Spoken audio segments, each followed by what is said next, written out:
Welcome back to the Phil's Gang Radio Show. Want to know more about Phil's Gang? Go to philsgang.com. Now, here's Phil. That I'm a little worried that some of the economic recovery, if we're getting it, is illusory in the sense that it's coming from quantitative easing. It's coming from this false sense of prosperity you get when new money comes into the system, but then once it chases goods long enough, prices rise, and there was an illusion of gain, an illusion of profit, but it's not really there. And that's Rand Paul, and Rand Paul is my next guest. And we welcome Rand Paul. Hey, how are you? Good. Thank you very much for coming on here. We had your dad on quite a few times. And well, you know, I usually don't associate with gangs.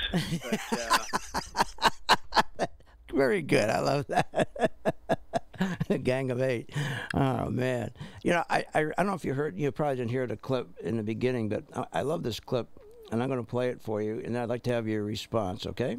Okay. All right, here we go. I'm telling you, things are getting better. They got worse as he came in, and they've gotten better. It's getting better at a modest rate. It needs to be fast. Well, this retail sales number, Judge, was something spectacular. Highest in 5 months, and we were supposed to be hit by gasoline prices going up, payroll tax, they put it back on, as well as government cuts. All right, well, we just got those positive retail sales numbers for February. I think what we're seeing is underlying stability.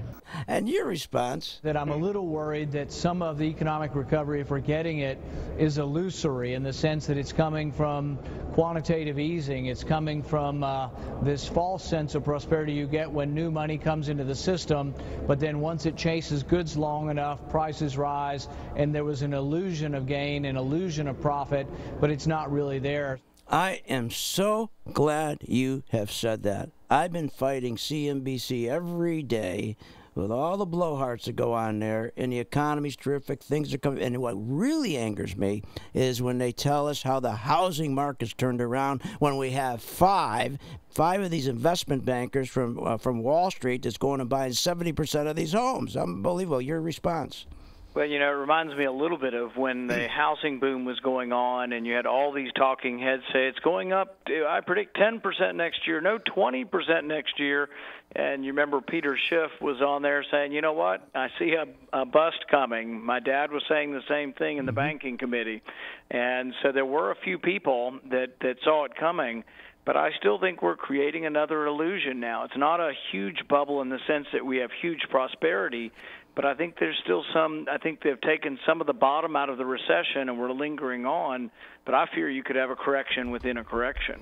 And the banks. I want to talk about these banks for a moment, too, because what really drives me nuts are these banks. To me, these banks are still insolvent. And why didn't they let these banks answer to the marketplace in 2008? Why didn't they let the free market and capitalism work instead of saying, hey, we're going to prop you up. We're going to have Treasury give you a lifeline. We're going to make you pals with Bernanke. I mean, aren't we sending a real bad message? Kind of like sending my kid a message, come home, he's got all D's, and I give him a bicycle? Well, you know, you're right. And in some ways, you know, I was part of the movement that came out of the Tea Party.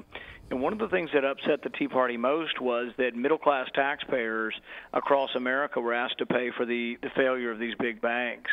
And I think it's also what hampers the growth of the Republican Party because people see, and this was Republicans and Democrats, but Republicans get blamed for saying, oh, you're just the party of the big banks and the very wealthy, and you'll protect them when they make bad decisions.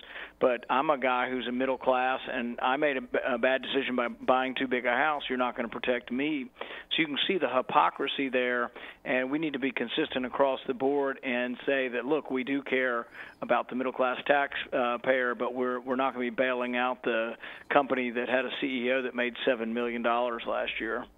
Yeah, and these banks, again, with all the subprime mortgages, I mean, most people don't understand. They shifted a lot of this stuff over to the Treasury. They shifted a lot of this stuff to the balance sheets of the Fed. I mean, they still have a lot of their balance sheets still aren't clean. And if interest rates go up, am I right? If interest rates start going up, they're in real trouble, these banks.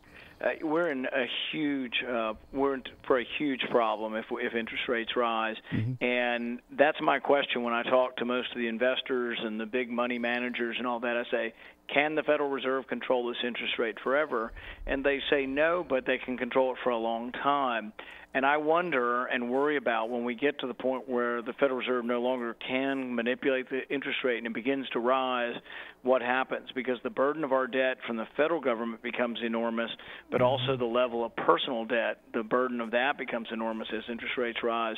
And really what you have the potential for is not a gradual decline where our debt becomes this great anchor that weighs us down, but maybe a precipitous decline where you have interest rates that rise rapidly enough to put us into a calamitous type situation. We'll get you back on because I really want to talk about these banks, and because I think it's so important, especially when they come back and they tell us that we can't prosecute them because it would screw up the economy. Yeah, I'd love to get bankruptcy is what should have occurred. I agree. Listen, thank you.